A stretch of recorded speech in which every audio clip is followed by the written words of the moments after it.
And we're learning more tonight about the victims in the shootings. News 4 Tucson's Danelle Confair spoke to the girlfriend of one of the victims who was killed in the rampage. In a story you'll see only on 4.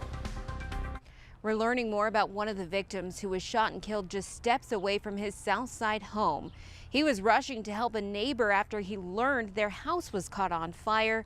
Now his girlfriend and family are completely devastated after he never made it back home. 44-year-old Corey Saunders is one of the 2 victims pronounced dead on Sunday. His girlfriend, Melissa Snyder, says Corey had run out of their home after they realized their neighbor's home was on fire. Corey didn't even think twice and he ran out the door.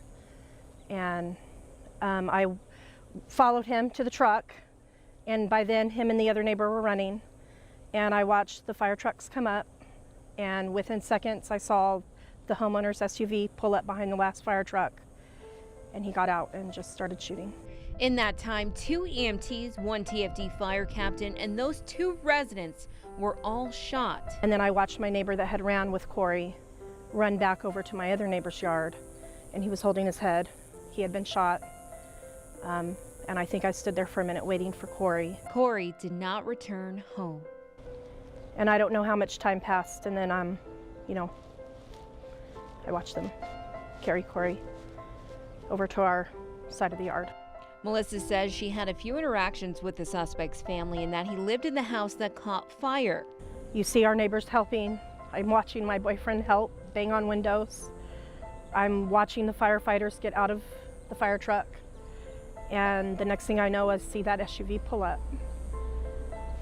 And I remember thinking, like, oh my gosh, he's there, his family.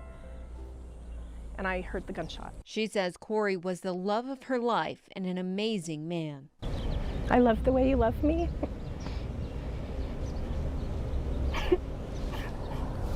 The family has a GoFundMe set up. We have that link on our website at kvoa.com. From the Southside's Danelle Confair, News 4 Tucson. A Tucson man who is considered to be severely mentally ill told News 4 Tucson that he was in crisis, and it took him hours before they could find him a hospital bed.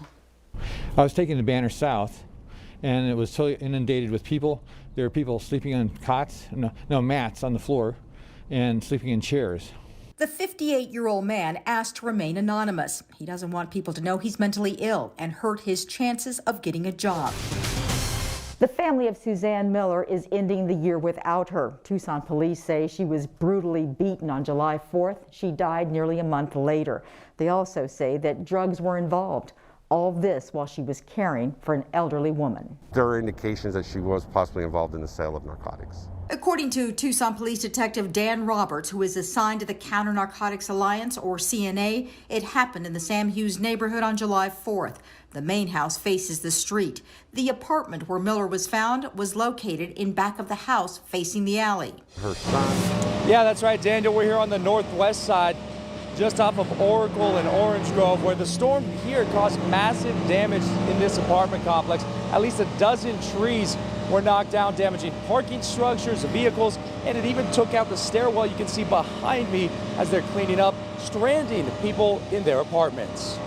Tree removal crews have been at work all day, taking down this massive tree that, according to Northwest Fire, was reportedly struck by lightning. It fell between these 2 buildings, taking down the stairwells leading to the second-story apartments. Well, Tony Bartz is feeling the effects of this crime. Tucson police report that property crimes on the east side are actually down by 600 cases over last year.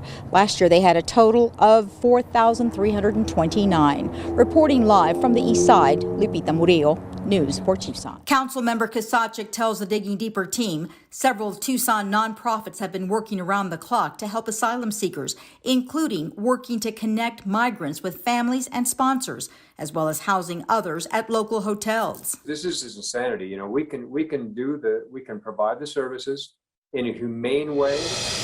Well, good evening, Sean. That is right. With Chief Chris Magnus now leaving to lead U.S. Customs and Border Protection, now the city wasting no time when it comes to finding someone to take his place as Chief of Police for Tucson.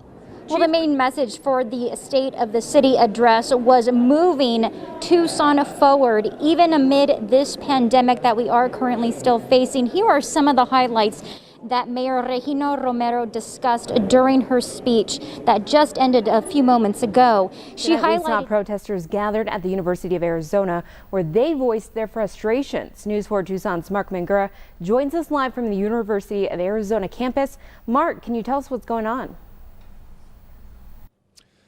Yeah, that's exactly right, Danelle. I mean, it was a huge difference from last night where you saw the vandalism, the dumpsters on fire, the windows that were shattered, and the violence from the protesters. Tonight, completely different. As you can see, it's still going on behind us here at Old Main as the protesters have gathered peacefully. Hundreds attended a candlelight vigil held at Dunbar Pavilion in downtown Tucson tonight in memory of George Floyd, who was killed by Minneapolis police 1 week ago today. News 4 Tucson's Mark Mangura has their powerful message. From the beginning of tonight's candlelight vigil, organizers said they wanted a peaceful event. And with a crowd that easily surpassed the protests of this weekend, they got just that. If you're hurt, put your hand in the air. Let the world see that we're hurt. We're here for George. Say his name, George. The crowd overflowed out of Dunbar Pavilion for the vigil. Supporters spilled onto the streets as speakers shared their experiences of police brutality. For those who want to know who my father was, he was a gentleman. He was a humble man. Black lives. Others had a message for what they say needs to be done. We as a nation are the masters of our fate and the conquerors of our soul. Only with peace can there be peace. For the members of law enforcement that call themselves our allies,